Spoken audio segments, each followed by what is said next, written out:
Nous voilà de retour pour cette deuxième session. On va parler de Social TV.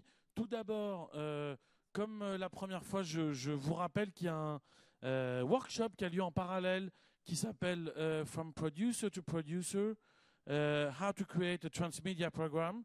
C'est fait par Yann Jin, c'est un des pontes du transmédia, considéré comme tel. On a la chance de l'avoir à Paris, donc si vous avez l'opportunité, profitez-en. Attention, c'est en anglais. Voilà, moi je suis très heureux ici d'accueillir nos panélistes pour un débat sur la Social TV qui me paraît un débat absolument essentiel aujourd'hui. Voilà, on va les accueillir sur scène et je vais vous les présenter très rapidement.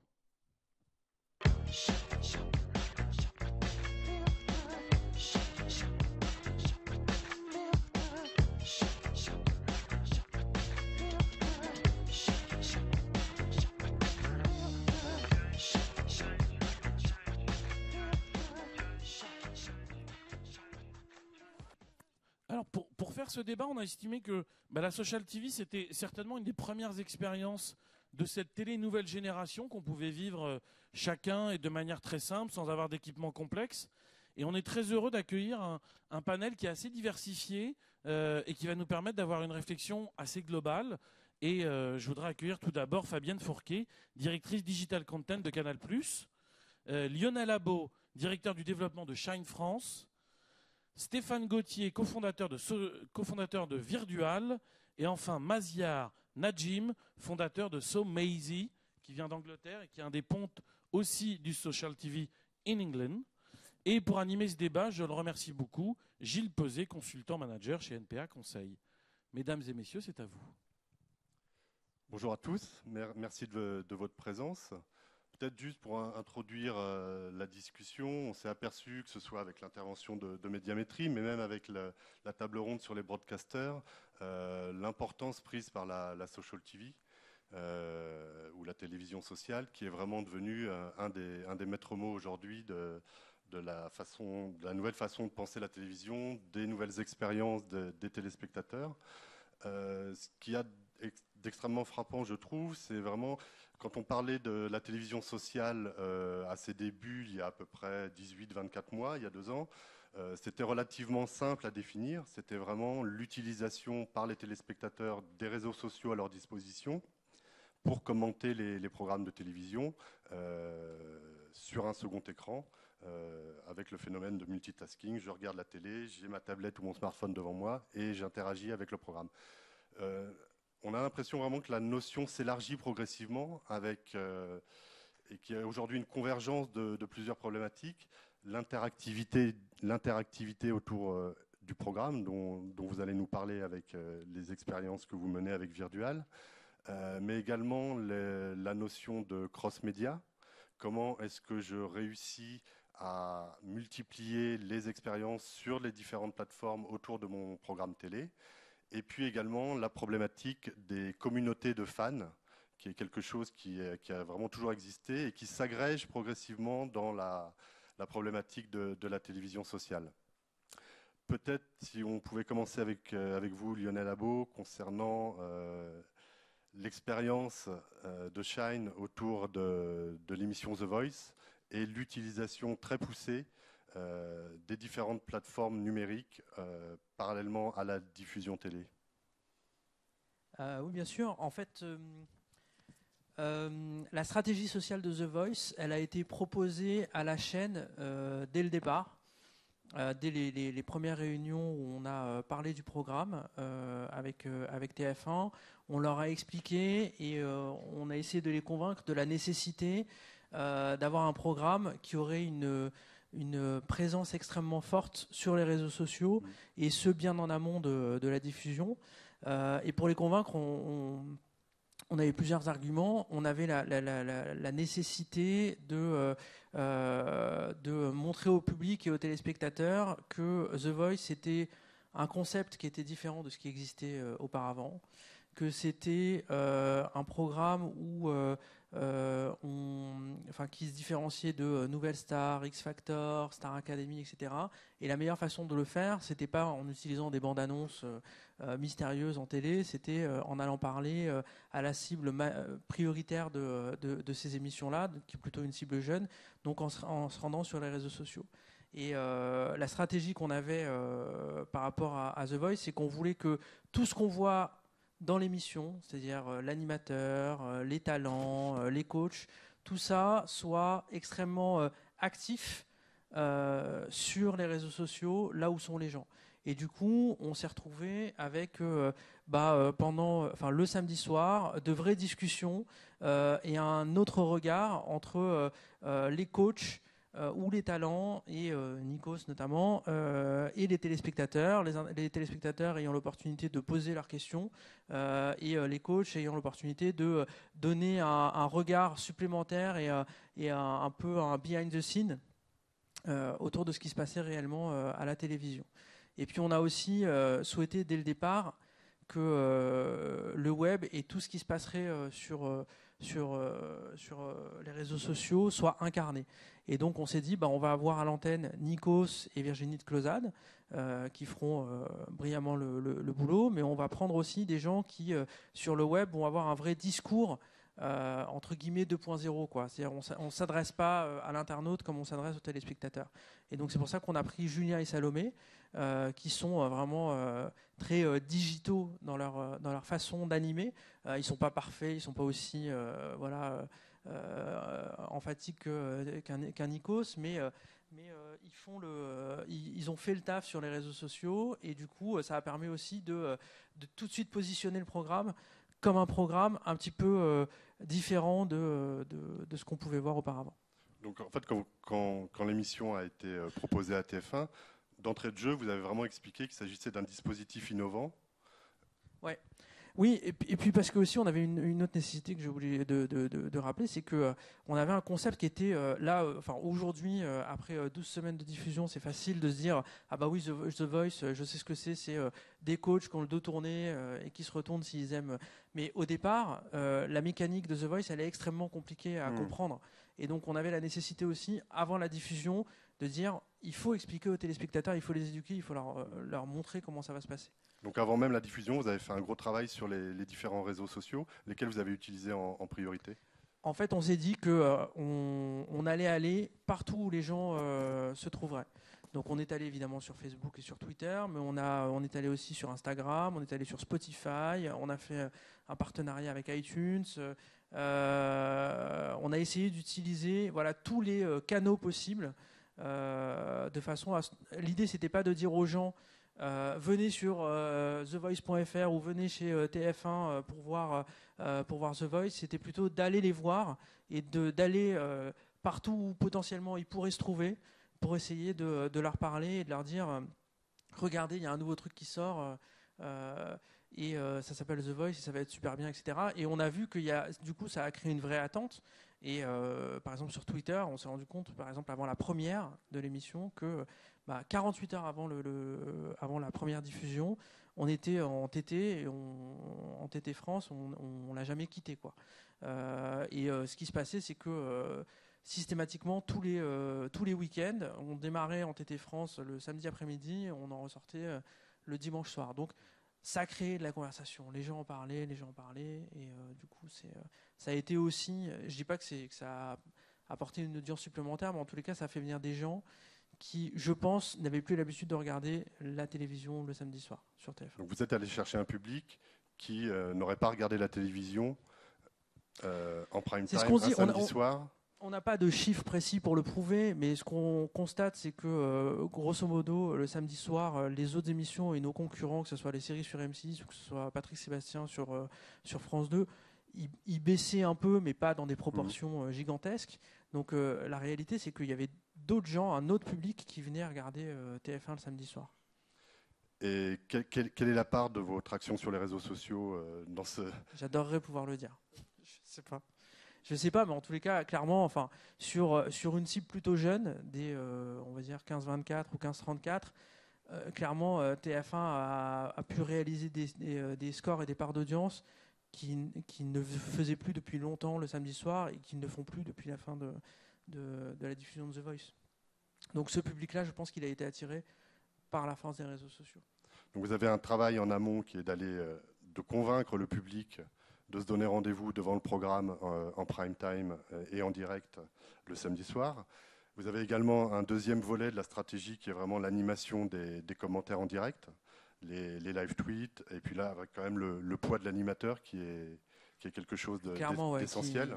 Il fallait venir assister au tournage où dès qu'il en avait l'opportunité, dès que la caméra était plus sur lui, Nikos sortait son BlackBerry de sa poche et il prenait une petite photo, tac tac. C'est sûr que c'est une chance de pouvoir avoir un animateur qui joue le jeu à ce point et qui soit aussi social TV compatible. Et après, ce qui est intéressant, c'est aussi de voir que les coachs ont vachement joué le jeu, que ce soit Jennifer, que ce soit Garou, etc. Ça leur a plu à un moment de pouvoir dire des choses qui étaient soit qu'ils n'avaient pas pu développer à l'antenne, soit dont ils avaient peur qu'elles soient coupées au montage. Et du coup, voilà, pouvoir dire, ce gars-là, je l'ai éliminé, mais voilà les raisons. Ou ce gars-là, il m'a super touché, mais j'ai pas eu l'occasion de le dire. Voilà, pour eux, c'était aussi une façon de jouer leur rôle de coach de façon un peu plus approfondie, un peu plus approfondie. Et sur la troisième partie, donc après la diffusion, en aval, comment est-ce que vous réussissez à animer la marque programme The Voice ? En fait, en gros, ce qu'on s'est dit, c'est que sur les réseaux sociaux et sur le site internet, il fallait qu'on remplace la quotidienne. The Voice, ça n'est pas une télé-réalité. C'est pas comme Secret Story où tous les jours il y a une quotidienne où on peut savoir ce qui se passe, etc. Donc de ce fait-là, nous on s'est dit, il faut que cette place-là, on la prenne. Il faut qu'on puisse raconter aux internautes ce qui se passe dans les coulisses, ce que les talents ressentent, comment ils se préparent, comment ils sont coachés par Jennifer, Garou, etc. Et voilà, tout ce côté coulisses qu'on voyait pas du tout dans le prime, où on était vraiment concentré sur la compétition, la musique, etc. C'est l'histoire qu'on racontait a posteriori de chaque prime. Est-ce qu'il y aurait une pertinence, selon vous, à développer les contenus additionnels dont vous parlez, les coulisses, en parallèle de la diffusion, sur un second écran, par exemple ? Ou est-ce que c'est une expérience que... Nous, on y a réfléchi pour la première saison. On a regardé ce qui s'était fait dans les autres pays, notamment aux États-Unis ou en Hollande. On n'a rien trouvé qui nous paraisse suffisamment pertinent sur la saison 1. Après, là, on commence à préparer la saison 2. Et effectivement, c'est un sujet qui nous taraude, quoi. On a envie de pouvoir se dire que c'est intéressant de pouvoir proposer à l'internaute une expérience parallèle et un peu plus live que ce qu'on a proposé en saison 1. On n'a pas encore eu la bonne idée et on ne le fera que si on a la bonne idée. Donc concrètement, pour l'instant, il n'y a pas en réflexion en tout cas, pas d'application dédiée à The Voice ?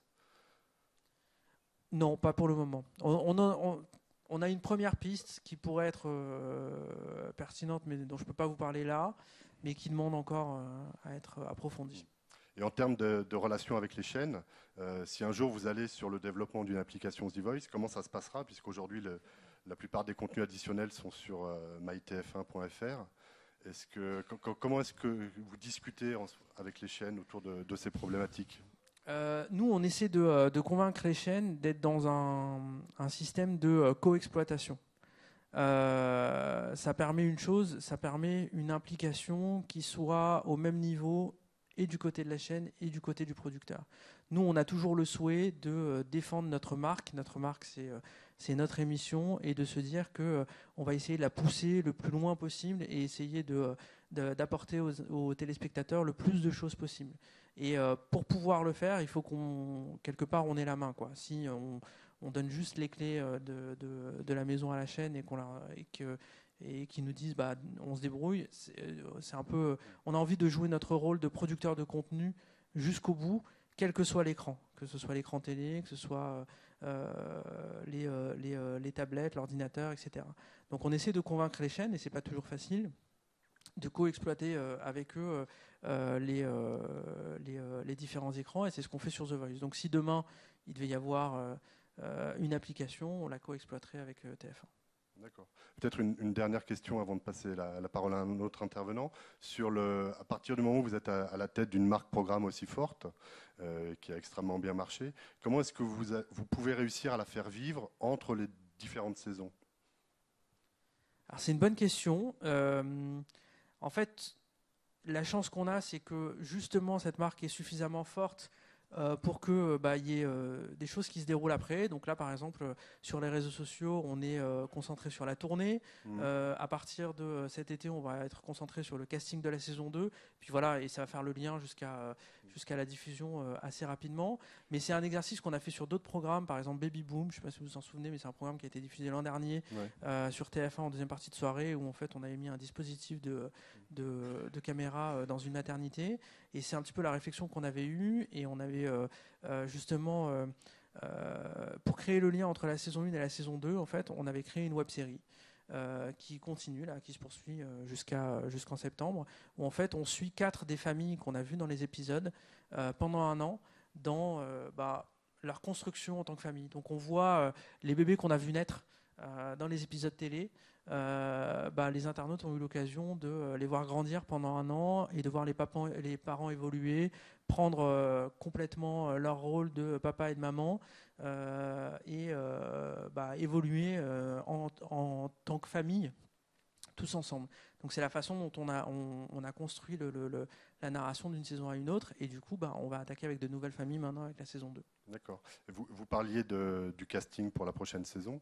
Est-ce que là également vous impliquez votre communauté dans ce processus? Absolument, absolument, et d'autant plus que la première saison, le casting, c'était un peu compliqué, puisque encore une fois l'émission n'existait pas, personne n'avait conscience personne ne se disait ça va marcher ou ça va pas marcher, personne ne connaissait la promesse, on connaissait pas les coachs, on les a connus au dernier moment, donc le casting a été quand même un petit peu compliqué à mettre en place. Malgré tout, on a réussi à avoir des talents de qualité. Cette année, évidemment, et on le voit, on l'a vu dès la diffusion, il y a une vraie attente autour du casting.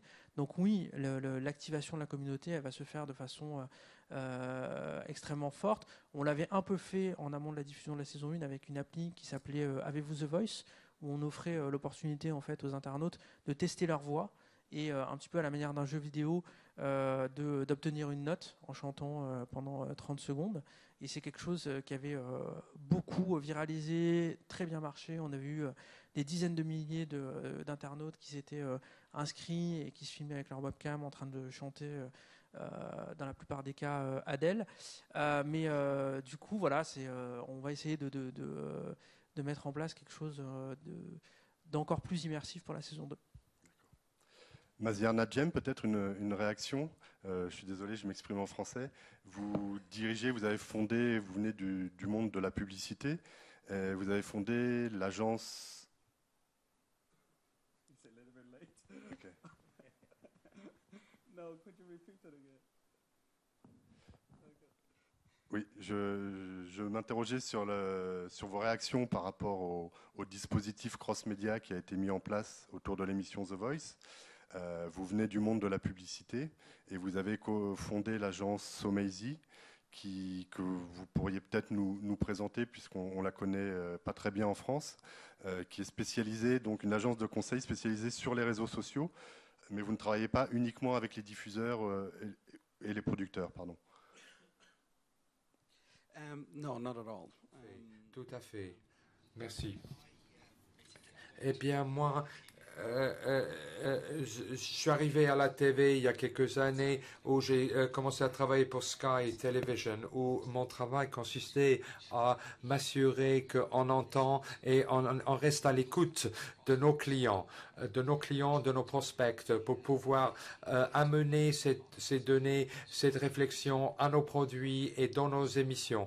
L'essentiel de mon travail chez Sky était de sensibiliser mes collègues sur ce monde, sur les réseaux sociaux, On parle de beaucoup de gens qui s'engagent, qui se mobilisent, qui partagent un échange. Donc culturellement, nous avons mûri ensemble. Il y a des sceptiques qui ne veulent pas mettre à jour leur statut sur Facebook, ne voulaient pas utiliser Twitter ou étaient assez sceptiques. Mais au cours des années, on constate que les gens veulent échanger, veulent partager et on veut et on redemande. Eh bien, bien sûr, il y a des émissions télévisuelles, il y a du contenu, et puis après, il y a un exemple. Ce qui m'a beaucoup sensibilisé, interpellé, c'est qu'il y a une émission américaine qui a le dernier série avait 1 million de tweets et personne chez Sky n'était impliqué. J'ai demandé à la vente et au marketing pourquoi on n'était pas engagé. Et puis, sachant qu'il y a autant de discussions, autant de conversations, ça ne peut qu'intéresser le service marketing. Et donc, sur le site web, il faut y être, il faut être présent dans ces conversations, là où elles se déroulent. Et beaucoup de gens, aujourd'hui, la plupart d'entre nous avons des iPads, des laptops, des iPhones. Donc, tout d'un coup, les gens commençaient à se mobiliser. C'était pas une demande formelle qui était faite, ils se sont lancés. Et ont profité de cette occasion. J'ai travaillé sur le contenu, je travaillais sur British Forces Broadcasting. Donc ce n'est pas une question d'être présent, c'est une question de savoir comment pérenniser cette mobilisation-là, au fait. Je travaille sur BBC Worldwide, où nous avons 30 millions de téléspectateurs dans le monde, dans le monde. Qu'est-ce qu'il faut en plus pour que les gens reviennent, justement, pour pérenniser, fidéliser cet auditoire? On a 10 millions de fans sur Facebook, disons, et les taux de vue, on parle de 300 000 personnes qui vous écoutent, plus 10 millions, c'est assez peu en termes de mobilisation. Et puis d'autres personnes on parlait de la prise de photos. Tout ça, ça doit faire partie de l'émission dès le début. Il faut que ce soit un élément intégré pour justement créer et valoriser l'expérience pour l'usager. Deuxièmement, fort de ces fans, de ce taux d'audience, de cette mobilisation, les réseaux sociaux sont multimédia. Il y a beaucoup d'éclairage en temps réel qu'on peut avoir, qu'on peut obtenir de la part de vos fans. Qu'est-ce qu'il faut faire pour rester à leur écoute? Comment profiter de ce ressenti dans votre travail pour tirer des leçons, des enseignements? Voilà mon travail. Est-ce que ce feedback peut changer la narrative, le récit lui-même? Ça peut influer sur bon nombre d'aspects du contenu des émissions télévisuelles. Il y a deux réponses là. Chez Sky, lorsque nous avons suivi les élections britanniques sur Sky News, là on parle de la renommée de la chaîne de télévision qui cherche à créer l'événement. Et donc on va dire à la chaîne de s'ouvrir, de peut-être perdre le contrôle, mais il faut un degré de modération. Donc il faut opérer un équilibre.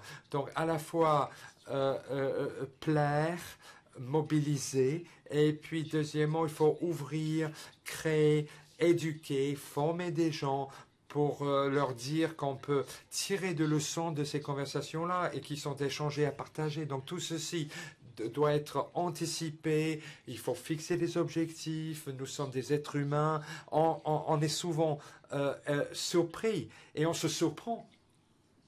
Tout à fait. Fabienne Fauquet, de Matza. Vous avez eu une expérience avec e-télévision sur le véritomètre.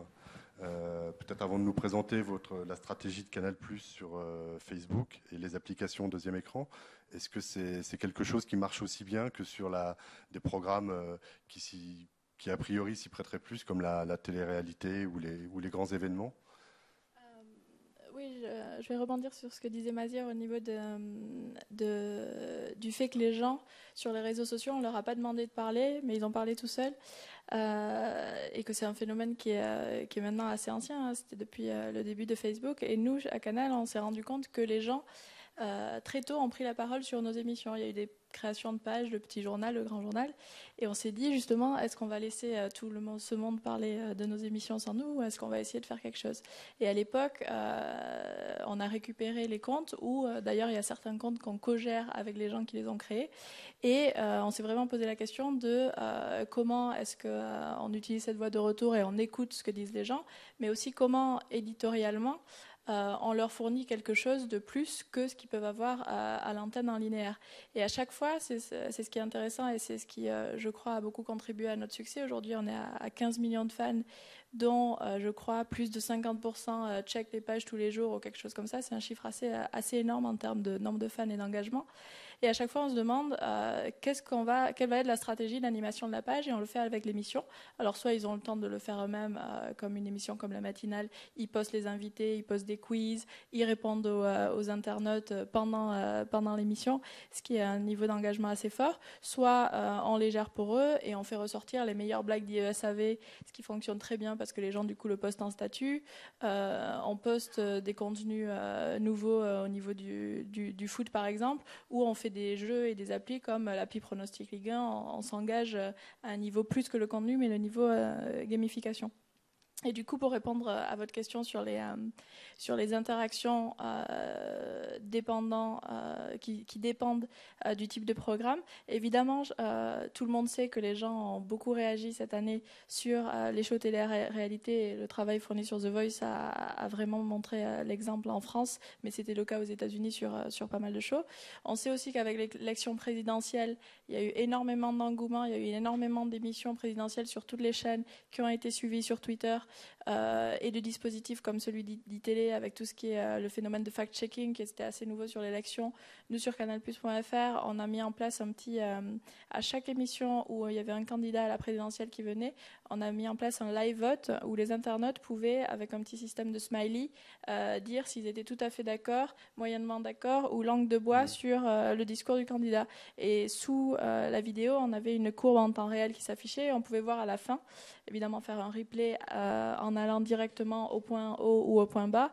Et on a même fait une restitution pendant un grand journal à un des candidats en lui disant, voilà, les Français ont trouvé ces deux endroits intéressants.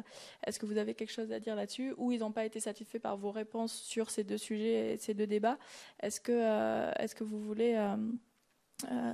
répondre à nouveau à la question ou vous réexprimer à ce sujet-là. Donc une vraie interactivité. Donc une vraie interactivité qui remonte à la télé en fait, comme ce qui a été fait sur le fact-checking avec le Véritomètre sur iTélé. Donc on a vu que sur la télé-réalité et que sur les émissions d'info, ça fonctionnait bien. Et nous, ce dont on se rend compte, c'est que sur les créations originales, donc les séries, la fiction, il y a aussi énormément d'engagement. On a fait quelque chose d'assez innovant sur Working Girl, qui est une série légère sur les femmes au travail, qui est en S2. Et on a fait un live tweet de la série. On a créé un compte qui s'appelle Sophie et Sophie. Sophie et Sophie sont les réceptionnistes de la série et elles sont très marrantes. Donc on a fait un compte où Sophie et Sophie s'expriment quand elles ne sont pas à l'écran. Mais quand on les voit tapoter sur leur ordi, on voit derrière qu'il y a un tweet qui sort. Donc il y a une vraie connectivité en temps réel. Et ensuite il y a une des actrices, une des Sophie, Alice Belaïdi, qui elle-même a live tweeté pendant le premier épisode sur ses expériences, ses souvenirs de tournage, ses moments lol, ses petites blagues avec l'autre Sophie. Donc on avait un environnement assez positif et beaucoup d'engagement avec quelques milliers de tweets, je crois, sur un truc en S2 qui est encrypté, qui est une fiction et sur lequel normalement c'est plutôt un céphalogramme plat. Donc on arrive à voir que les gens en fait quel que soit le programme. Ils veulent, quand ils sont devant la télé, ils veulent des infos, de l'engagement, en parler, communiquer avec leurs amis, jouer, enfin ils veulent faire plein de choses. Et quel que soit le programme, en fait, il y a de moins en moins de vrais lean-back experience, peut-être un film, mais même un film, on y pense nous-mêmes quand on regarde un film, on cherche les noms des acteurs, dans quoi ils étaient. Si c'est un film historique, on cherche à voir la vraie histoire derrière l'histoire du film. Enfin, il y a quand même beaucoup de choses qu'on a envie de faire aujourd'hui quand on regarde la télé. Donc il y a un vrai engagement qui se démultiplie sur tous les écrans et on le voit. aux États-Unis, les gros événements que HBO ou ABC peuvent créer autour de leur nouvelle série, qui sont des vrais temps forts sur Twitter ou sur les réseaux sociaux. Par rapport à vos différents dispositifs, vous êtes extrêmement présent avec beaucoup de succès sur Facebook. Est-ce que vous réfléchissez également à développer sous la marque Canal+, des dispositifs qui agrégeraient les tweets, les contenus additionnels ou est-ce qu'au contraire vous avez une stratégie vraiment de dissémination sur l'ensemble des réseaux existants ? En fait, un peu comme la stratégie de The Voice, on est, comme ce que disait Lionel tout à l'heure, on est présent sur tous les réseaux sociaux. Sur Facebook et Twitter, évidemment, on est très actif avec nos comptes et nos pages officielles. On a un compte Instagram et un compte Pinterest le compte Instagram marche très bien. On poste des photos des coulisses. On a posté beaucoup de coulisses à Cannes et ça a plutôt bien fonctionné. Comme c'est très mobile, les gens aiment bien tout ce qui est coulisses sur ces comptes-là. Donc on a une approche on a un compte Google Plus aussi où pour le coup on poste des trucs un peu plus. C'est nous qui l'avons. On poste des news un peu plus techno parce qu'on se dit que les gens qui sont sur cette plateforme sont technophiles et du coup on est plutôt sur ce registre-là. Donc on n'a pas une approche par plateforme, on a plutôt une approche en fait par programme. D'accord. Donc un peu comme ce que je vous disais sur Facebook, à chaque programme, à chaque série, à chaque émission, on essaie de se poser la question éditorialement, quel est le contenu que les gens voudraient voir en temps réel, avant ou après l'émission, et comment est-ce qu'on peut se mettre en ordre de marche pour le fournir en travaillant en amont avec les équipes édito ou les boîtes de production qui s'occupent de ces émissions pour arriver à créer une expérience très riche. Donc ça, on l'a un peu testé sur les Césars, en travaillant en amont sur une événementialisation des Césars avec des pronostics, des remontées sociales, la promotion du hashtag César 2012, des petits concours sur Twitter pour faire gagner le fait d'aller au César en remontant les top tweets, donc une sorte d'incentive pour faire le tweet le plus marrant qui allait être le plus repris. Pendant les Césars, on a fait une expérience deuxième écran en temps réel avec à nouveau avec un complément éditorial par rapport à ce qui se passait à l'antenne. Sous forme d'application. Sous forme d'application et visible sur le site, avec plein de petites infos du genre cette présentatrice, vous savez qu'elle a gagné un César en 1984, ou alors Omar c'est son premier César et c'est la première fois qu'il y a quelqu'un pour le premier César qui est nominé en meilleur acteur, enfin des petits bouts d'informations comme ça. On a fait remonter des vidéos et on événementialisait aussi les tweets en faisant remonter les tweets les plus impactants, les plus marrants, et en essayant de débroussailler donc une vraie modération des flux Twitter et Facebook. Donc une interface en fait qui permet d'avoir une expérience globale. Et ça nous paraissait pertinent sur les Césars parce que célébrité, parce qu'événement dont tout le monde parle, parce que besoin d'avoir un peu de contexte, parce que c'est une cérémonie qui est tous les ans et on ne se rappelle pas forcément ce qui s'est passé avant, envie de revoir les meilleurs moments d'une autre cérémonie, des temps forts et des temps faibles aussi, donc des temps faibles sur lesquels on doit nourrir les gens pour qu'ils restent jusqu'à la fin de la cérémonie pour voir les récompenses principales. Donc l'idée, c'est vraiment de réfléchir à chaque fois à savoir comment on va positionner une émission, un programme ou une catégorie autour d'une valeur ajoutée édito, d'une remontée sociale ou alors animation sociale poussée pour arriver à justement créer une interaction, un engagement avec soi, les auteurs, les boîtes de prod, du live tweet, mais vraiment réfléchir à comment on événementialise le social. Et derrière, comme sur la présidentielle, un dispositif un peu plus engageant avec un vote, avec un jeu, donc plus du gaming, de ce qu'on appelait avant l'interactivité. Et du coup, on réfléchit à ces 3 ou 4 à ces 3 pans et on réfléchit à chaque fois à savoir ce qu'on va créer et quelle va être l'expérience. Donc on a plus une approche éditoriale par sujet qu'une approche par plateforme en fait. Et après peut-être qu'on aura une approche par chaîne, mais pour l'instant on n'est pas encore mûr sur tous les programmes. Juste, excusez-moi de vous couper une minute pour vous dire qu'on était assez social ici, pour aller dans le sens de ce que dit Lionel, puisque Nikos est devenu notre ami sur Twitter et qui vient de retweeter sur ce débat. C'est une toute petite intervention comme ça, assez marrante. Et excusez-moi, je vous laisse continuer. On va peut-être continuer. Vous parliez, Fabienne, d'interactivité avec Stéphane Gauthier, donc de la société Virtual. Je crois que vous êtes cofondateur. Et vous développez donc des dispositifs innovants. Pour le coup, on est vraiment dans l'immersion du public Vous allez nous expliquer un petit peu plus loin des réseaux sociaux traditionnels, même s'il y a certainement des jonctions qui peuvent s'opérer. Est-ce que vous pouvez nous présenter un petit peu l'activité de Virtual et notamment j'ai oublié le nom de... C'était Zavastar. Les Zavastar, voilà. Les Zavastar. Virtual, c'est la contraction de virtuel et de dualité. À l'origine, la société développait des univers virtuels. On a créé notamment KidNet pour les enfants en 2007, qui était un univers en 3D temps réel sur Internet. Et puis en 2008, nous avons fait une étude avec un cabinet qui a révélé quelque chose dont on se doutait, mais qui nous a interpellés. Sur la cible des 8-14 ans, à 80%, ils pouvaient surfer sur Internet, donc sur ordinateur ou sur console ou sur un deuxième écran, tout en regardant une émission jeunesse. C'est-à-dire que ce n'est pas maman qui regarde son feuilleton et moi je fais autre chose. Non, il y a une émission jeunesse, je suis complètement dans la cible et pourtant je suis en train de surfer sur un deuxième écran. Bon, ça, c'était un premier constat. Le deuxième constat, c'est qu'on leur a dit, est-ce que vous êtes déjà allé voir le site Internet de l'émission qui est devant vous?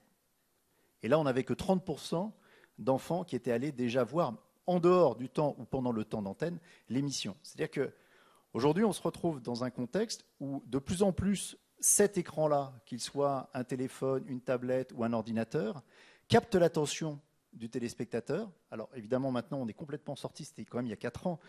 Aujourd'hui, il sort énormément de chiffres qui montrent que le multitasking est une réalité et que ce que font les utilisateurs sur ce deuxième écran est majoritairement complètement déconnecté de ce que propose le programme. Alors aujourd'hui, on entend des expériences qui commencent à aller sur ces réseaux-là pour proposer quelque chose. Nous, on s'est dit, finalement, une page Facebook, un compte Twitter, ça permettra jamais à quelqu'un de se projeter dans l'émission et de se retrouver dans l'émission. Et donc, travaillant dans les univers virtuels, on est parti sur la logique d'avatar en se disant, finalement, l'identité numérique qu'a quelqu'un sur un réseau social, si je lui donne une forme physique sous la forme d'un avatar, et donc nous, on a travaillé sur les avatars avec la personnalisation, avec la photo, ce qui fait que je peux vraiment créer mon avatar qui me ressemble, qui peut être assez semblable ou complètement différent si je le veux, eh bien, cet avatar va me permettre de pouvoir à un moment apparaître dans le programme. C'est-à-dire qu'on va mélanger toutes les vertus de la télé-réalité, je vais pouvoir me projeter dans l'écran, mais en faisant que ce soit moi-même. Et donc, on a créé, il y a un peu plus de 2 ans, un jeu télé qui s'appelle Zavastar, qu'on a développé avec Didier Fraisse, qui est le réalisateur d'Attention à la marche et d'autres jeux pour TF1. Et le jeu se passe dans un monde virtuel, avec un animateur réel, quelques candidats qui sont des candidats sous forme d'avatar, qui viennent du public, un public dans un décor virtuel. Mais en fait, ce public, ce sont tous les gens qui jouent depuis chez eux. Et donc, l'émission utilise toutes les clés d'une émission de télé classique. Donc, c'est un jeu télé. Je peux regarder en tant que téléspectateur passif ce jeu télé qui va se dérouler exactement comme n'importe quel jeu télé. Simplement, si à un moment, j'ai ce deuxième écran, je vais pouvoir me connecter sur l'application de l'émission et je vais rentrer dans le studio. C'est-à-dire, ce qui ressortait sur The Voice, c'est on leur donne les coulisses. Nous, les coulisses, on leur ouvre. On leur ouvre même plus que les coulisses, on leur ouvre les tribunes. Ils vont pouvoir venir dans le public. Ils vont pouvoir jouer exactement comme les candidats qu'ils voient à l'émission de télé. C'est synchronisé. Et si en plus ils sont bons, c'est peut-être leur avatar qui va descendre et venir dialoguer avec l'animateur à la fin. Et donc, on a développé ce jeu, Zavastar, qu'on a testé sur la plateforme THD en Ile-de-France, sur un public, un panel d'utilisateurs. Évidemment, cette émission était enregistrée et on l'a diffusée avec une synchronisation qui faisait que quand je me connectais sur l'application, j'étais synchronisé sur la diffusion qui se faisait. 85% des gens ont dit « c'est génial, l'émission était en direct ». C'est-à-dire le fait de vivre le programme en simultané par l'interactivité sur la tablette a fait que, même si c'était une émission enregistrée, ils ont eu le sentiment que l'émission était en live, était en direct. Et donc, si en plus c'est en live et c'est en direct, ça a encore plus de force. Et l'un des termes qui est revenu chez les 3 intervenants précédents, c'est l'engagement, l'implication du téléspectateur. Là, en leur proposant d'être immersif, de vivre le programme de l'intérieur, on leur permet véritablement de rentrer dans le programme, de rentrer avec leur compte et donc de permettre à une partie de l'audience, 5, 10, 20%, au travers de ce deuxième écran, de vivre le programme de l'intérieur et là d'être complètement impliqué. Et quand on a questionné ce panel pour leur dire quelle serait votre motivation pour venir participer à un jeu de cet ordre-là, évidemment, tout de suite, ils nous ont dit moi, j'espère gagner. Donc, c'est la projection, c'est la télé-réalité, c'est génial, je vais me voir à la télé, je veux y aller. Mais juste après, ils nous ont dit moi, ce qui m'intéresse, c'est de challenger mes copains. C'est-à-dire que finalement, on arrive à associer une audience de masse de diffusion où vous allez avoir un programme qui va s'adresser à 80 ou 90% de l'audience avec toutes les clés d'un programme télé classique. Aujourd'hui, on est en train de travailler pour une chaîne étrangère sur un format où c'est des candidats réels qui à un moment se dématérialisent dans le programme. Donc on garde quand même des clés du jeu classique, mais tout téléspectateur pourra jouer sur sa tablette, sur son téléphone ou son ordinateur en même temps. Et donc, d'avoir toutes les clés d'un programme classique, mais de permettre à une audience de réseaux sociaux de pouvoir s'agréger à cela. Donc finalement, ça va être des microcellules de 3, 4, 5 personnes qui vont se challenger entre eux et qui vont se donner rendez-vous au moment de l'émission. Et là, on retrouve tout l'intérêt de la télévision linéaire, où l'un des points importants du débat, c'est la télé sociale, mais il n'existe télé sociale que s'il y a télé.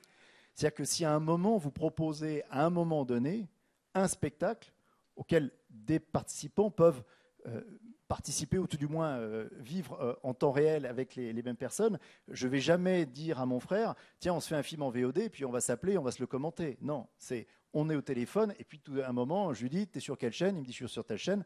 Et c'est parce qu'on a le programme linéaire ensemble que l'on va se mettre à commenter le programme. Alors, nous, on le faisait à l'ancienne avec le téléphone. Aujourd'hui, ça se fait avec Twitter. Mais ce sont des usages qui se développent. Et donc, le gros intérêt, du coup, pour la chaîne, c'est que l'interaction et l'interactivité se fait dans l'environnement de la chaîne. On est évidemment compatible Twitter, Facebook, ça je dirais c'est un prérequis. Mais tout ce qui se passe dans l'environnement du contenu de l'application de la chaîne, ce qui fait que je peux, moi, chaîne de télévision, proposer un support hybride, télé, média de masse, support interactif, média ciblé, à des annonceurs qui n'en demandaient pas tant. C'est-à-dire que quand j'ai un sponsoring qui est limité à l'antenne, et que je peux juste faire apparaître la marque, ma marque à l'antenne, sur le deuxième écran, je peux, parce que cet écran est synchronisé, apporter une communication beaucoup plus pointue. Je suis une marque de voiture, je vais sponsoriser le programme à l'antenne. Pour moi, j'aurai un type de voiture, pour vous, vous en aurez un autre, et chacun, devant son écran, aura un type de voiture différent de la gamme qui apparaîtra sur son écran. Et là, on rentre dans la problématique de la monétisation.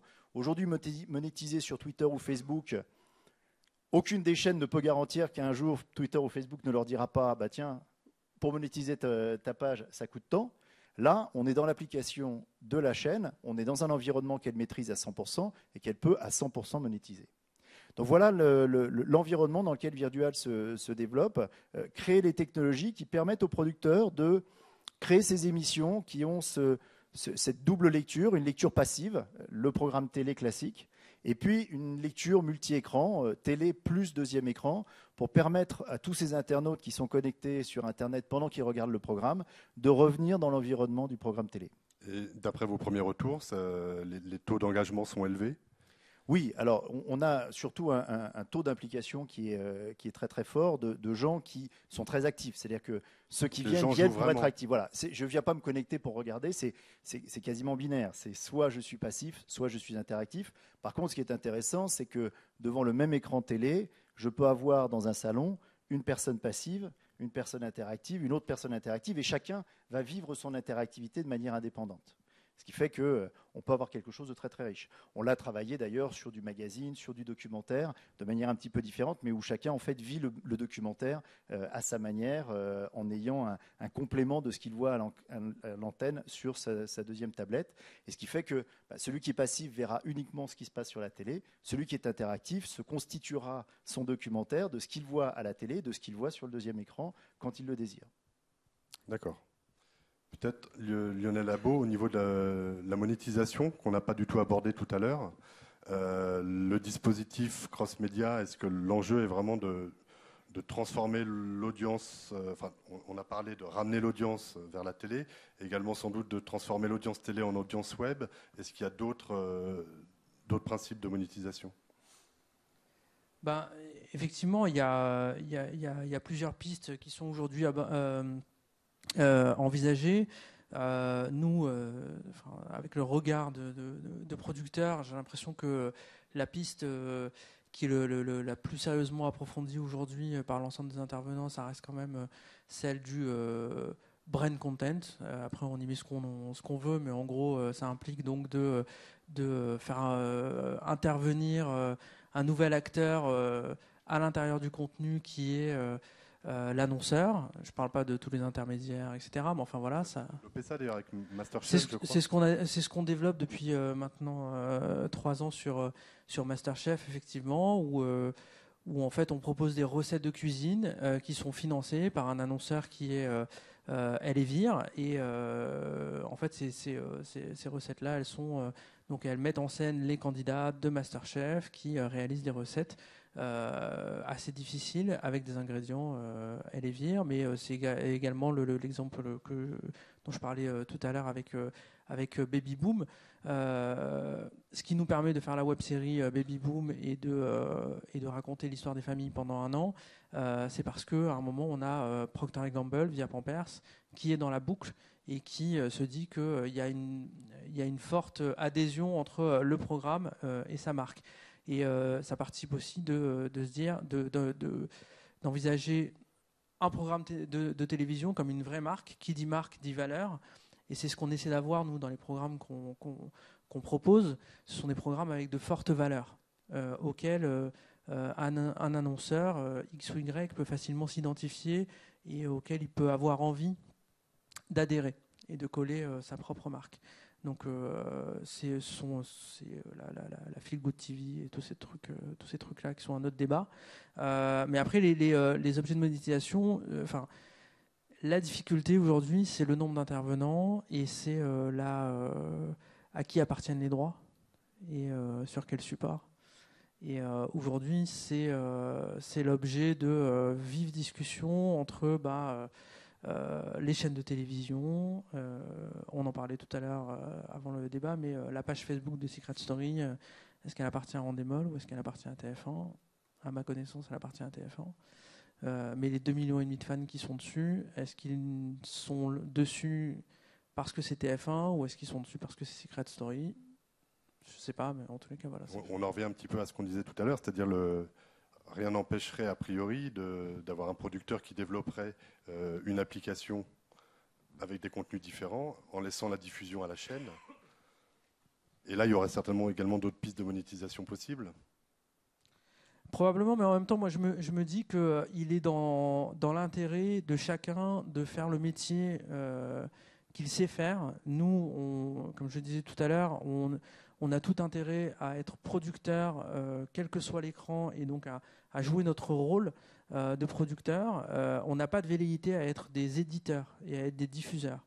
Et je pense que c'est à la chaîne d'endosser ce rôle-là. Et si chacun joue avec son expertise et travaille sur ce qu'il sait faire, a priori, il n'y a pas de raison qu'il y ait de conflit et qu'il y ait de problèmes qui se posent. Après, tout ça marche quand on est en binaire avec juste un diffuseur et juste un producteur. Quand il y a d'autres joueurs autour du terrain, ça devient un peu plus compliqué. Précisément, au niveau des nouveaux joueurs, les applications de deuxième écran user-centric et non plus centrées autour du contenu, notamment ZBox en Grande-Bretagne, détenue en partie par Sky, avec qui vous avez travaillé. Est-ce que ce sont des solutions disruptives ou au contraire avec lesquelles les chaînes et les producteurs doivent commencer à travailler? I haven't worked with Sky with ZBox element, but nonetheless, it is a fascinating.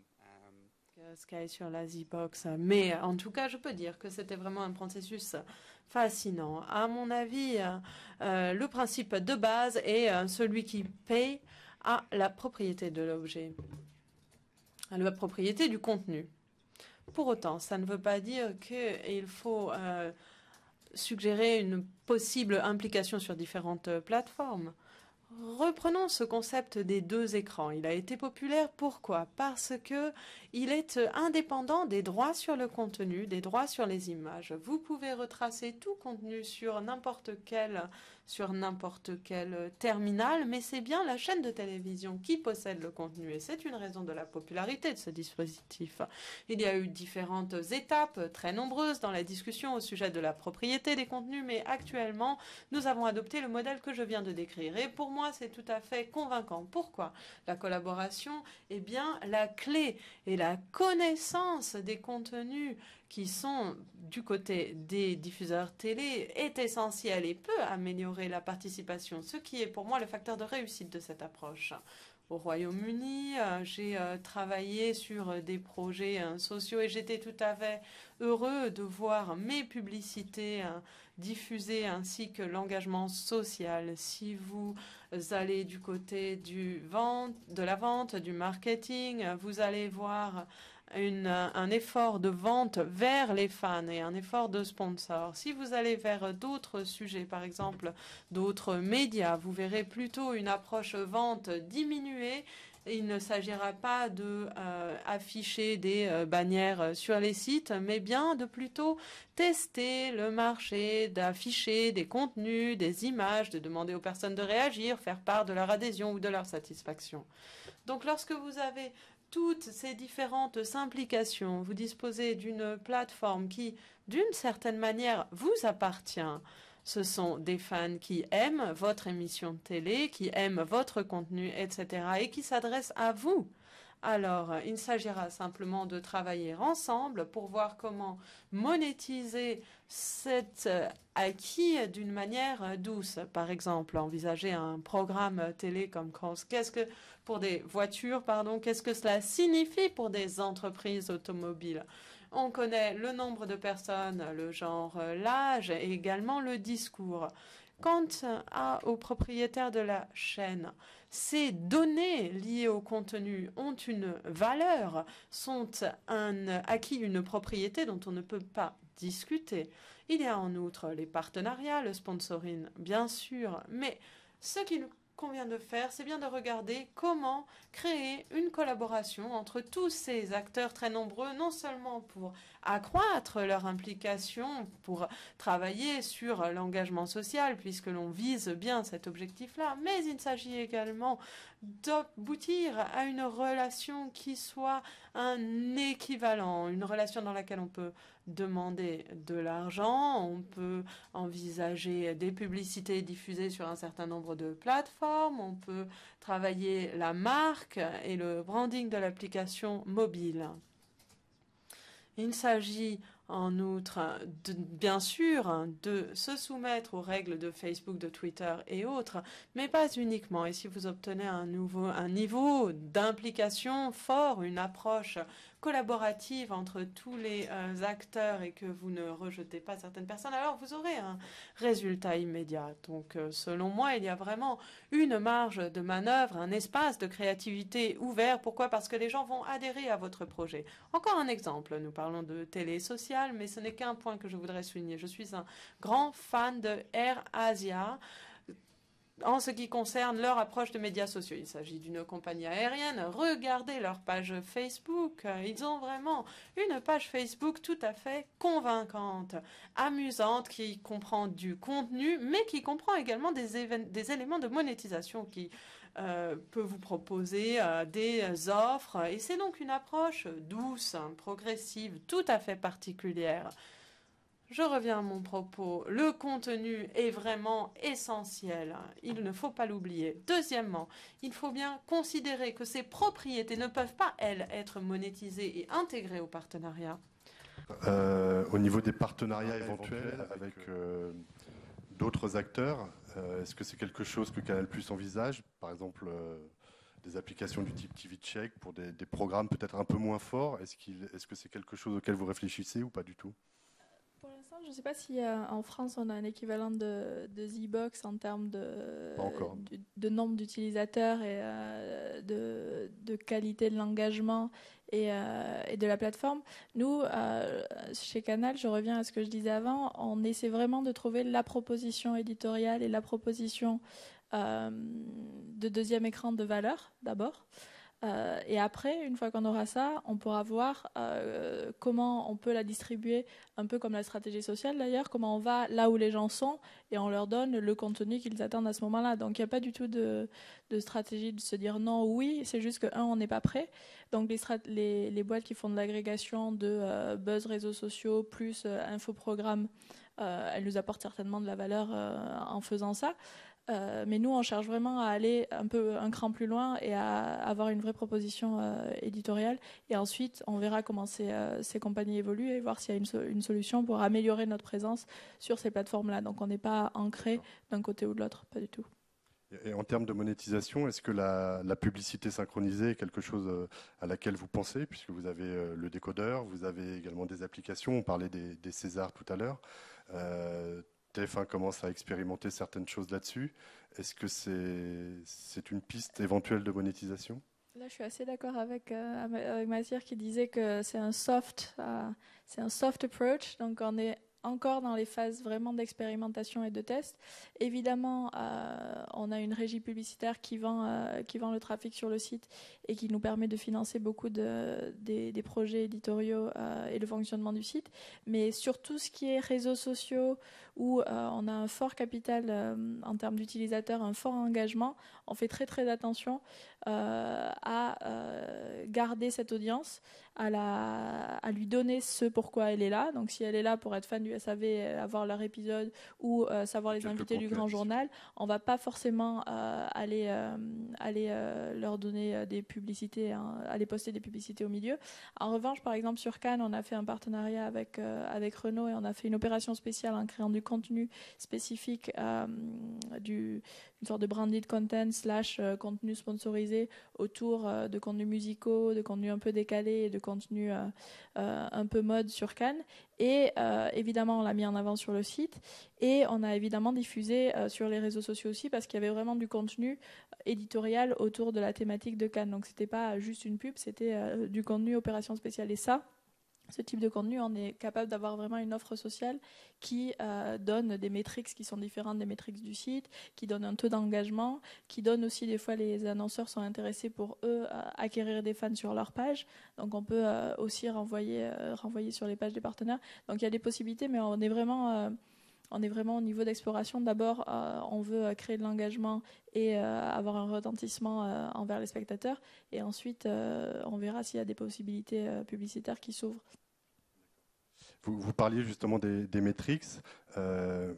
Comment vous faites chez Shine, enfin, de quels outils vous vous servez concrètement pour réussir à mesurer le bruit social autour des émissions? Est-ce qu'il ne manque pas aujourd'hui un certain standard qui permettrait aux différents acteurs de partager leurs expériences? Alors, je suis complètement d'accord. Il manque une sorte de médiamétrie ou je ne sais quoi qui mette tout le monde d'accord. Nous, on a pu le constater pendant The Voice, les chiffres qui étaient donnés en termes de nombre de tweets ou de choses comme ça, d'un observateur à l'autre, pouvaient passer du simple au double. Simple au double. Ouais. Bah, en fait, tout dépend de la source qu'on prend, tout dépend des hashtags dont on tient compte. Et, enfin voilà, il y a un certain nombre quand même d'éléments qui font que le chiffre peut varier. Nous aujourd'hui, enfin voilà, c'est surtout pour la chaîne que c'est important. Nous, ça compte parce que ça nous permet de mesurer l'impact que peuvent avoir les conversations qu'on génère. Donc de ce point de vue-là, c'est intéressant. Mais c'est aussi important pour la chaîne. Et aujourd'hui, alors moi, je reçois beaucoup de gens qui viennent avec des solutions techno qui sont révolutionnaires pour apporter le chiffre de la vérité. Il y a certaines approches qui sont vraiment intéressantes. Ce qui est intéressant, c'est que, en tous les cas, aujourd'hui, moi, c'est le constat que je fais, c'est que il n'y a pas de solution technologique parfaite pour le moment pour mesurer ça. À un moment ou à un autre, il faut de l'humain pour faire de l'analyse. Et c'est plutôt rassurant vu qu'on parle de conversation. C'est-à-dire qu'à un moment, si on veut pouvoir dire à quel point la conversation autour d'un programme est positive, négative, et de quoi il retourne, et quels sont les hashtags pertinents ou pas, il faut avoir une intervention humaine pour pouvoir le faire. Donc ça implique d'avoir une compagnie qui acquiert cette expertise-là. C'est aussi une expertise éditoriale.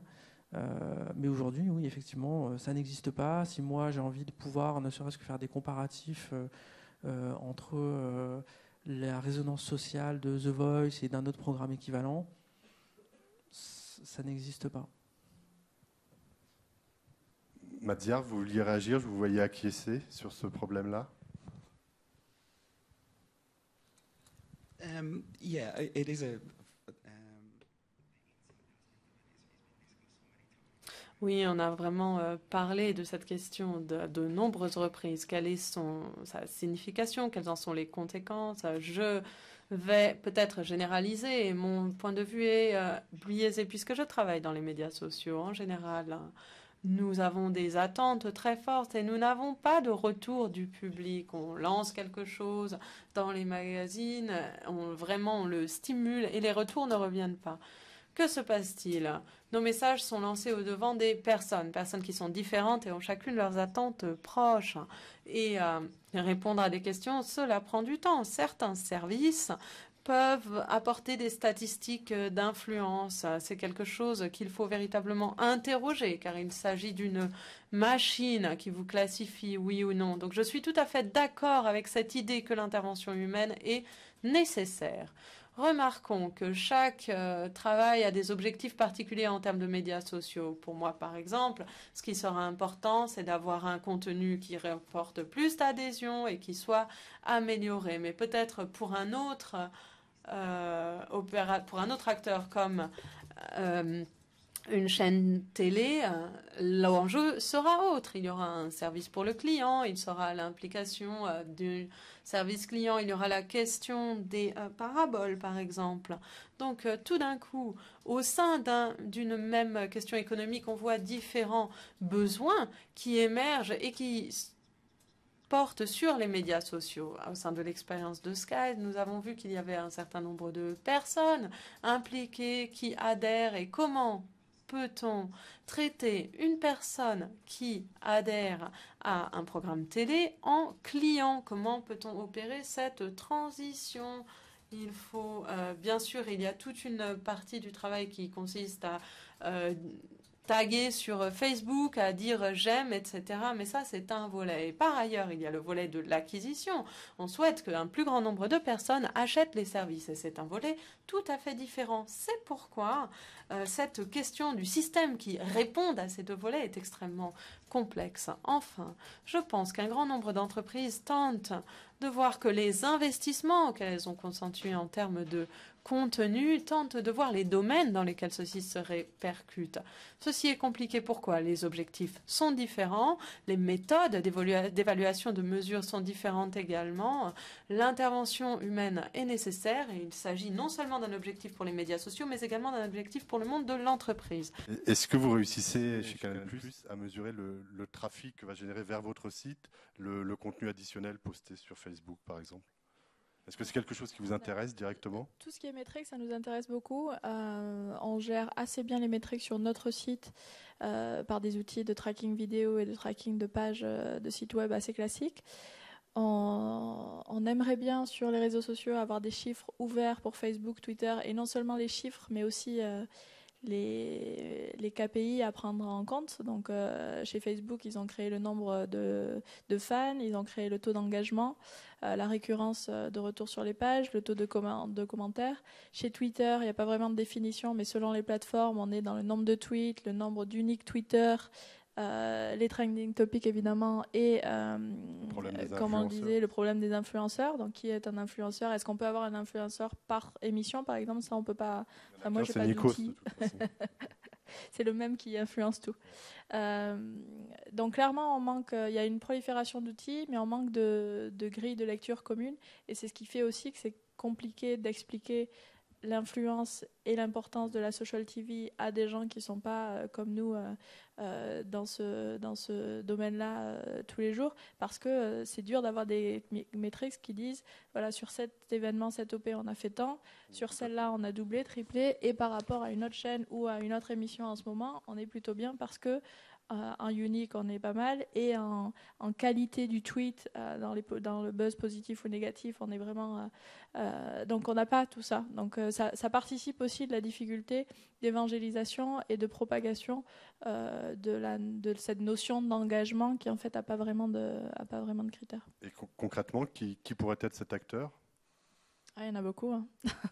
Il y en a beaucoup qui ont plein d'outils, des API qui sont plus ou moins finalisés ou en version bêta. Moi, je pense que c'est les plateformes à la Facebook et à la Twitter qui doivent déjà valider la véracité des chiffres, vérifier que les grilles des programmes sont bien entrées et que les temps de départ et d'arrêt sont logiques et que le nombre de hashtags pris en compte par émission est bien fait. Par exemple, nous, sur le Grand Journal, on a souvent des invités. Les invités sont jamais pris, et les invités sont souvent dans les trending topics, et ils sont jamais pris dans les chiffres officiels du buzz social autour du Grand Journal. Donc, le fait de pouvoir faire ça manuellement ou contacter un organisme qui pourrait prendre ça en compte, ça serait idéal. Et je pense que si Twitter ou Facebook se mettaient à référencer peut-être 2 ou 3, et en ayant des guidelines assez directives de type de métriques et de stamp de là c'est bon, les chiffres on les valide parce que vous utilisez bien nos flux et on reconnaît qu'ils sont carrés avec les nôtres. Et aujourd'hui, nous on a des chiffres de Twitter qui sont pas du tout les mêmes que les chiffres des autres plateformes. Ce sont les réseaux sociaux qui vont devoir... Ouais, je pense. D'accord. Peut-être Stéphane Gauthier, vous aviez une réflexion, je vous avais entendu lors d'une autre conférence sur le danger que représentait, pour rebondir sur ce qu'on disait, le danger que représentaient les plateformes pour les chaînes elles-mêmes. Oui, il y a un danger bien évidemment pour les chaînes de télévision de se retrouver entre guillemets dépossédées un jour de leur audience par ces plateformes, puisque tout à l'heure vous disiez on ne sait pas si la page Facebook elle appartient à Endemol ou elle appartient à TF1, elle appartient à Facebook. C'est une page Facebook avant d'être une page Endemol ou une page TF1. Et un jour, si Facebook a envie de mettre le péage, Endemol et TF1 pourront faire ce qu'ils veulent, il y aura un péage et c'est eux qui l'auront mis. Donc aujourd'hui, le vrai risque, à mon avis, il est là. Le deuxième risque, je vous le donne comme anecdote parce que je souriais à entendre le problème de on ne sait pas ce que les gens, on n'a pas d'outils d'analyse pour savoir ce que les gens disent et pensent sur Internet. Je crois qu'il y a une société française qui a défrayé la chronique il n'y a pas longtemps sur la Libye, parce que justement, elle a un outil très très bien pour analyser ce que les gens disent sur les réseaux sociaux. Et il y a malheureusement un État qui s'en est servi. Je crois que ces outils vont bientôt exister, malheureusement, s'ils n'existent déjà. Ils ne sont peut-être pas commercialisés dans un usage pour savoir ce que les gens pensent des émissions de télé, mais je pense que ça existe déjà pour analyser ce qu'ils pensent sur d'autres sujets. Donc on est quand même dans une matière. Là, on est sur la télévision. Si on s'intéresse à d'autres sujets, on se doute bien que regarder ce que les gens écrivent sur les réseaux sociaux pour savoir ce qu'ils pensent. Je pense que ça existe déjà et des gens sont en train de se pencher là-dessus. Bruno me fait signe qu'il est l'heure de passer aux questions de la salle. Pardon. Je pense que c'est intéressant parce qu'il y a beaucoup de grands professionnels dans notre salle et je pense qu'ils ont un point de vue, des choses à exprimer, à partager. C'est là où on est tout de suite tout seul. C'est évident. Ah, voilà. Merci beaucoup Romain de me sauver. Tu es très sympa. Non, Romain il fait ça gratuitement parce qu'il est très sympa. Bonjour, donc Romain Drone, Plinkers. Juste pour revenir sur la partie Metrix, je pense qu'aujourd'hui la question des Metrix est cruciale puisque sans Metrix il n'y a pas de monétisation et sans monétisation il n'y a pas de réelle volonté de faire des choses plus poussées. Je pense qu'en France on a un exemple d'une société, et je ne suis pas actionnaire dans cette société, qui s'appelle Mesagraph, qui est une société qui fonctionne très bien, qui fait les choses très très bien et qui, de mon point de vue, n'attend qu'une chose pour pouvoir devenir intéressante pour les producteurs comme pour les chaînes, c'est simplement d'être utilisée par la majorité d'entre elles. Ce qui voudrait dire que ça pourrait devenir un référent et du coup vous pourriez vous l'utiliser pour diffuser et distribuer. Oui. Pour distribuer ensuite vos publicités. Je pense que l'essentiel, c'est simplement de se mettre d'accord sur un standard, et une fois que vous avez votre standard, vous avez les référents pour pouvoir vendre votre publicité.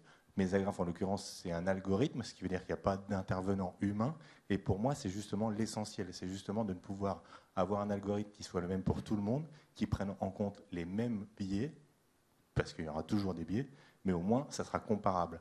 Et c'est exactement ce que fait Médiamétrie. Médiamétrie n'est pas parfait, mais au moins, c'est un élément que tout le monde utilise pour pouvoir comparer ces métriques. Voilà. Merci.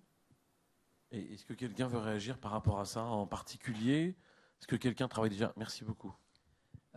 Juste par rapport à ça, je suis d'accord sur un point et pas d'accord sur un autre. D'accord sur le point que oui, il faudrait qu'on fasse une sorte de grande assemblée extraordinaire où on réunit chaînes de télévision et producteurs pour se mettre d'accord sur quel est qui fait foi pour tout le monde en termes d'audience sur les réseaux sociaux.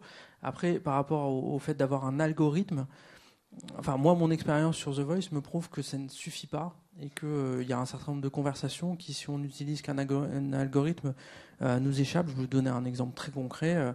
Sur The Voice, un des TT numéro 1, c'était Crocodile.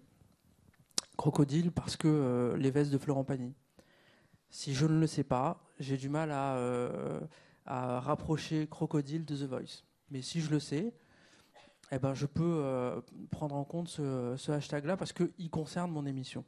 Et c'est justement ce qui est intéressant avec Mesagraph, c'est que c'est un outil sémantique et qui a justement la capacité d'agréger des topics qui n'ont rien à voir avec le hashtag initial.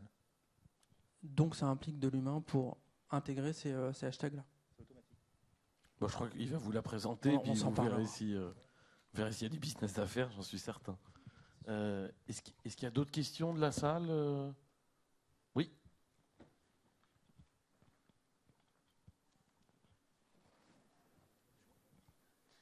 Bonjour, Annick Rivard, journaliste. Je voudrais savoir si vous aviez chacun, côté TF1 comme Canal, discuté avec les Facebook ou Twitter pour justement partager la monétisation ou si c'est complètement irréel de penser qu'un jour vous pourriez partager ça.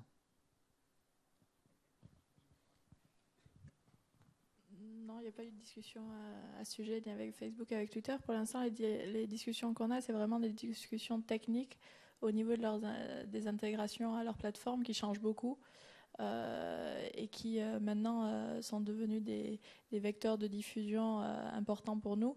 Et du coup, c'est important qu'on soit en phase avec eux pour comprendre un peu les évolutions de leur dissémination des contenus et qu'on puisse y adapter.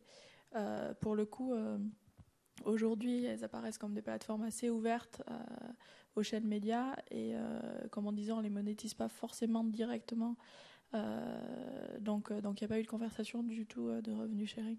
Absolument pas. Juste pour rebondir sur la question d'Annick, il y a une société aux États-Unis qui commence à distribuer des films en VOD payantes sur Facebook. Est-ce que pour vous, c'est une Canal+, c'est une réflexion de se dire que demain, vu que vous êtes une chaîne payante, vous allez aussi faire payer de la VOD a posteriori via Facebook? Non. C'est pas mon sujet, mais je pense que par les chiffres que j'ai eus des boîtes qui font de la VOD payante sur Facebook aux États-Unis ou en France, d'ailleurs, je crois qu'il y a TF1 qui a fait un service de TVOD, c'est assez petit. La monétisation par la vente sur Facebook avec les Facebook Credits et tous ces trucs-là, c'est vraiment non significatif aujourd'hui. Donc, avant que ça devienne un vrai potentiel, vu les coûts techniques et les efforts qu'on devrait faire pour faire une plateforme comme ça, c'est pas du tout envisagé. D'accord. Est-ce qu'il y a d'autres questions dans la salle? Oui. Bonjour, Patrice Lubowski, Orange et TV Check. Je voulais vous demander ce que j'aime bien toujours demander aux gens de prédire l'avenir, mais aujourd'hui, vous voyez tous que vous faites des tentatives, et on fait tous des tentatives sur ces sujets. S'il y a une maturité du sujet, quand est-ce que vous la voyez? En 2013, en 2014, en 2015, 2020, 2030?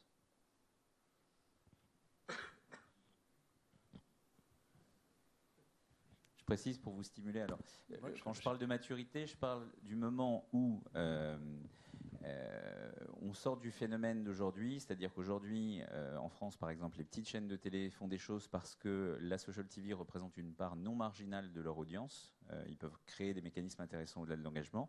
Sinon, après, sur des événements plus importants, je salue encore une fois ce que vous avez fait et sur The Voice et sur les Césars, parce que ce sont des événements à forte audience qui ont eu des dispositifs social TV importants, malgré le fait que le dispositif de social TV reste très marginal en termes d'audience comparée, parce que vous êtes au deuxième ou troisième chiffre après la virgule si on le compare au chiffre médiamétrie. Mais quand est-ce que pour vous on va passer à quelque chose de beaucoup plus courant et qui va commencer à peser dans vos PNL? Quand les gens vieilliront. Non, je pense que avant tout, la social TV aujourd'hui, on va pas se leurrer, ça concerne quand même un public assez jeune. c'est pas. Enfin, ma mère tweet rarement, et le jour où ma mère tweetera, je pense qu'effectivement la Social TV se sera complètement émancipée. Aujourd'hui, la Social TV, c'est avant tout un outil de communication pour les chaînes, vous en parliez, de notoriété pour les programmes qui en ont besoin ou les chaînes qui en ont besoin, et de communication de façon générale pour les plus grosses. Ça n'est pas, et ça va mettre un peu de temps à devenir, à mon avis, un outil de monétisation, rapport au fait, comme Stéphane le soulignait, que aujourd'hui, Facebook et Twitter... Enfin voilà, effectivement, moi je suis d'accord, hein, la page de Secret Story, elle appartient à Facebook, et tant que Facebook ne jouera pas le jeu de la monétisation, il n'y aura pas de monétisation possible.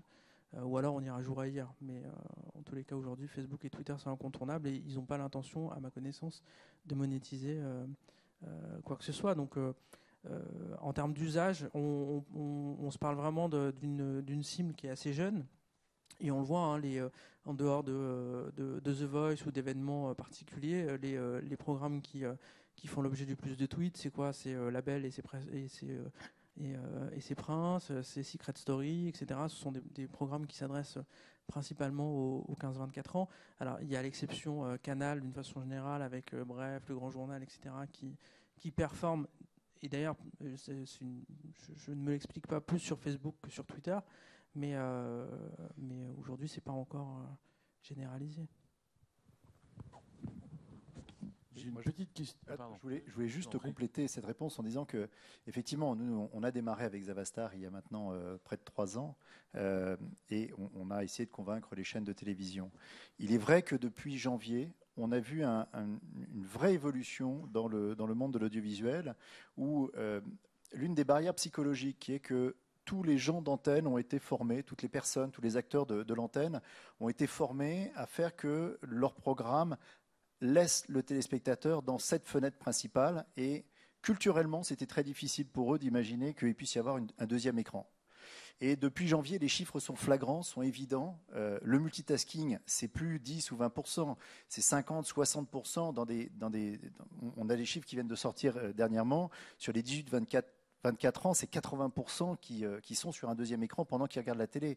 Donc ce sont des phénomènes de masse que les chaînes commencent à prendre en compte. Et donc nous, on voit bien depuis janvier qu'il y a une vraie accélération dans les discussions. Alors je touche du bois. Logiquement, nous devrions avoir notre première émission à l'automne sur alors malheureusement, ce ne sera probablement pas sur une chaîne française, mais sur une chaîne étrangère.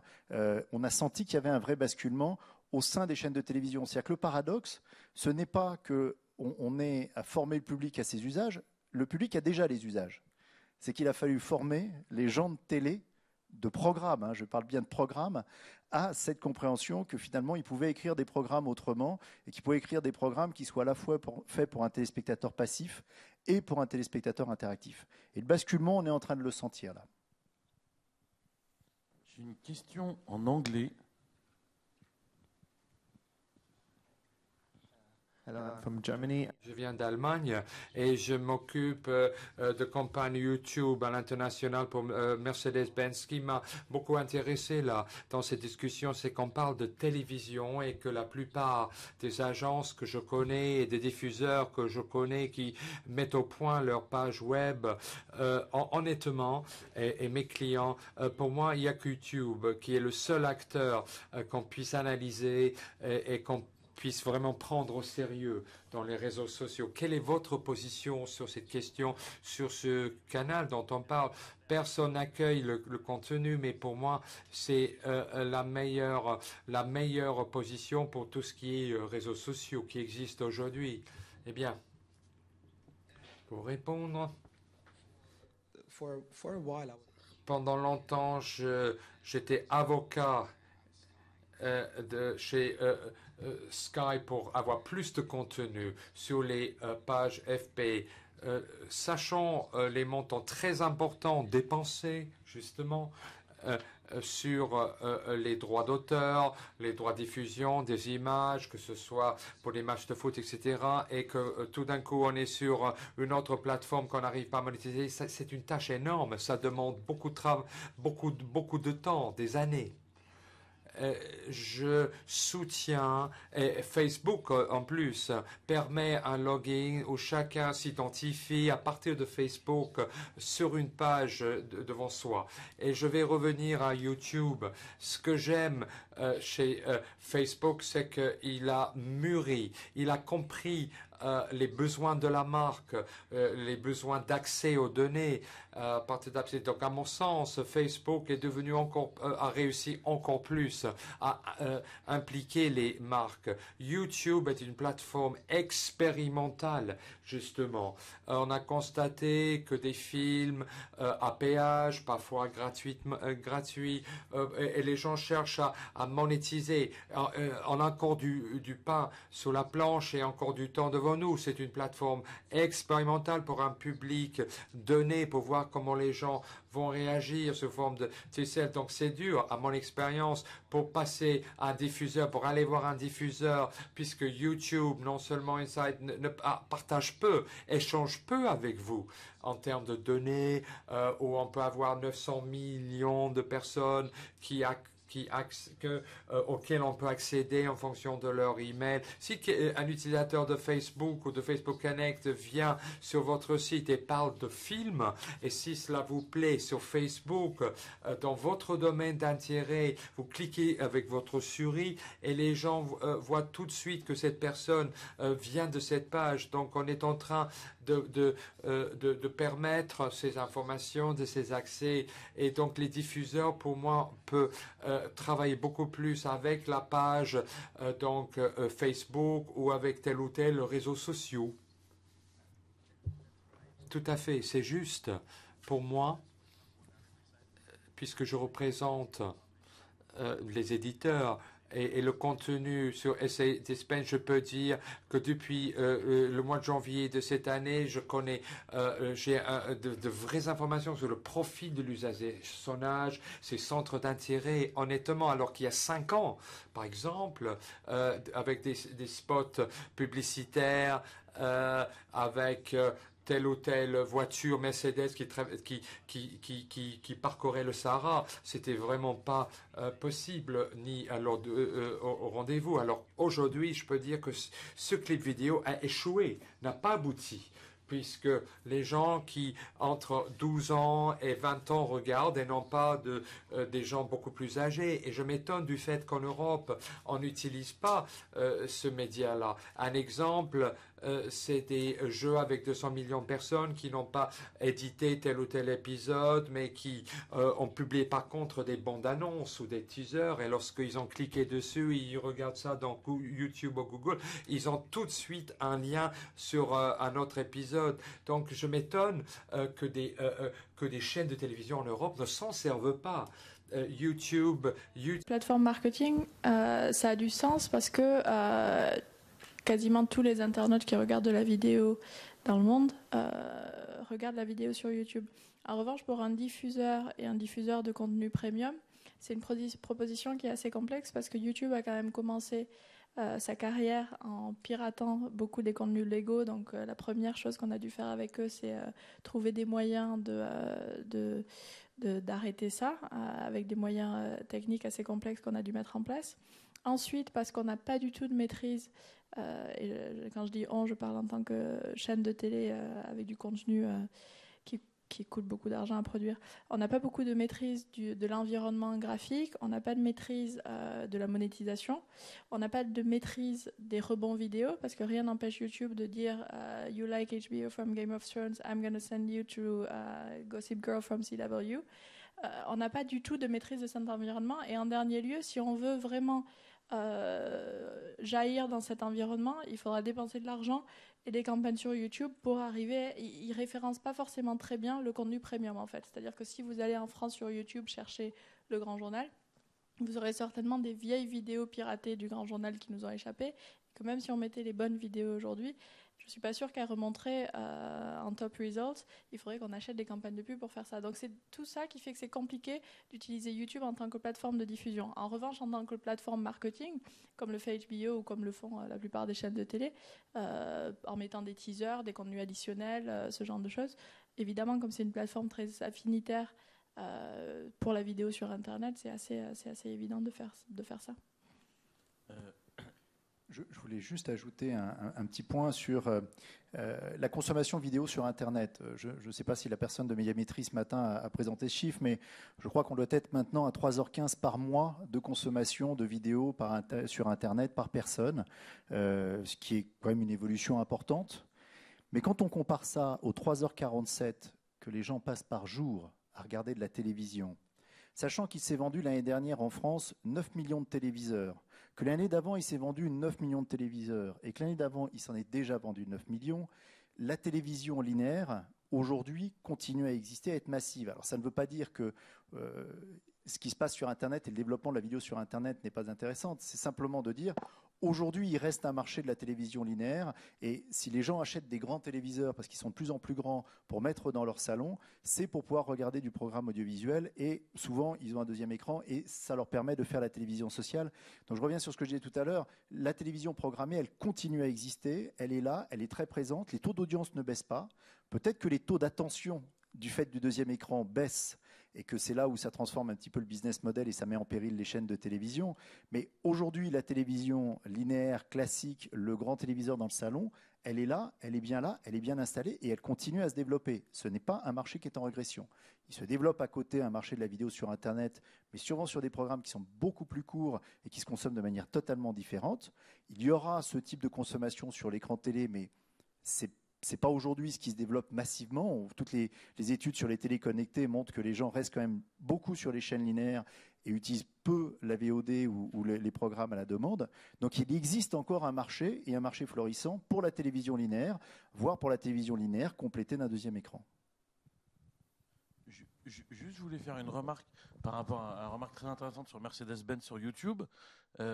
Fabienne, vous allez apparemment Canal devrait racheter Direct 8, Direct Star, enfin c'est en phase de validation par le CSA si je dis pas de bêtises. Et on voit que Direct 8 a une stratégie très forte sur Dailymotion où ils mettent toutes leurs émissions phares. Justement, est-ce que pour vous c'est parce que c'est une petite chaîne qui veut promouvoir ces nouvelles émissions vers un plus large public, ou est-ce que ça va être une stratégie un peu plus globale et qui peut s'adapter au groupe Canal? C'est beaucoup trop tôt pour s'exprimer là-dessus. Non, je pense que tout le monde a des stratégies différentes, que ce soit des grosses marques ou des petites marques, hein, ou des grosses chaînes ou des petites chaînes, des chaînes nationales classiques ou les nouvelles entrantes. Aux États-Unis, on voit la même chose, c'est-à-dire que ce soit ABC, CBS ou NBC ont des stratégies différentes. Nous, on a une stratégie qui est clairement de diffusion premium, de vente premium. De maîtriser 100% de notre inventaire, c'est un des gros axes de vente de la régie publicitaire. Et du coup, de ça décline notre stratégie de distribution. On a un player qui est exportable, donc on peut capitaliser sur toute la construction tout l'engagement des réseaux sociaux. Mais en revanche, on a une stratégie justement qui n'est pas de distribuer à ces autres plateformes vidéo que pourraient être YouTube ou Dailymotion, en tous les cas pas les contenus longs pubables, les contenus teaser pour le marketing, oui, il n'y a pas de problème, mais tout le monde peut-être que si on recommençait à zéro aujourd'hui, il y aurait une stratégie complètement différente. Aujourd'hui, il y a des chaînes qui n'ont pas décidé de ne pas avoir de coûts, de ne pas avoir de plateforme et d'avoir juste une chaîne YouTube et une chaîne Facebook, hein. C'est quelque chose qu'on n'aurait pas du tout vu arriver il y a 10 ans où tout le monde défendait son site internet. Donc ça dépend un peu du moment où on entre dans le business et ça dépend un peu de la taille de la chaîne, de la stratégie de monétisation, de plein de choses. Pardon?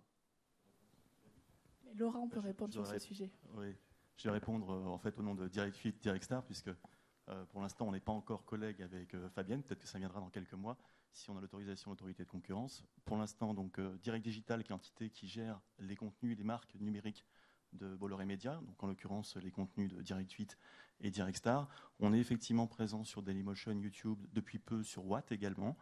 Notre parti pris affirmé depuis qu'a été montée l'entité digitale chez Bolloré, c'est d'aller chercher l'audience là où elle se trouve.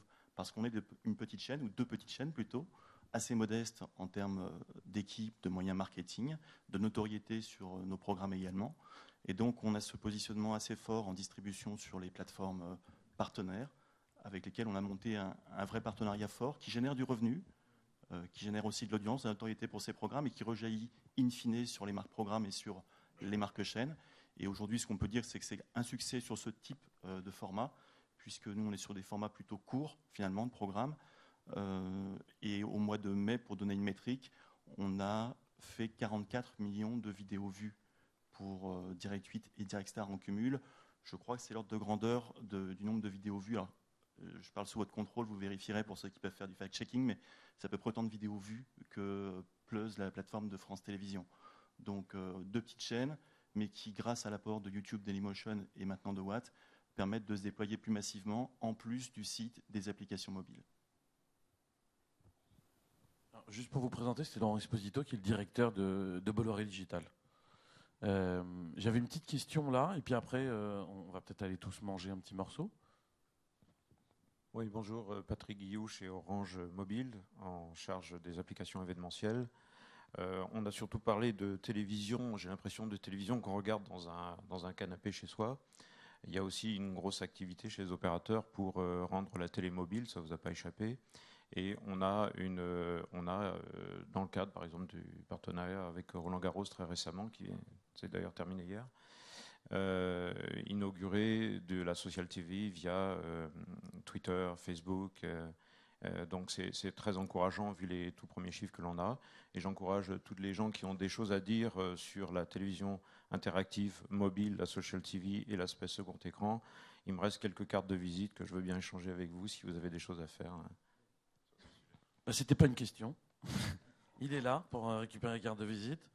Est-ce qu'il y a d'autres questions dans la salle ? Gilles, est-ce que tu veux conclure ? Bonne question. Ben je vais conclure alors. Merci à tous. Merci à tous. Merci beaucoup aux intervenants, c'était extrêmement intéressant. Je vous propose de nous retrouver pour déjeuner et à 14h30 pour un débat sur Smart TV et second écran qui sera aussi très intéressant. Merci à tous et merci en particulier aux intervenants.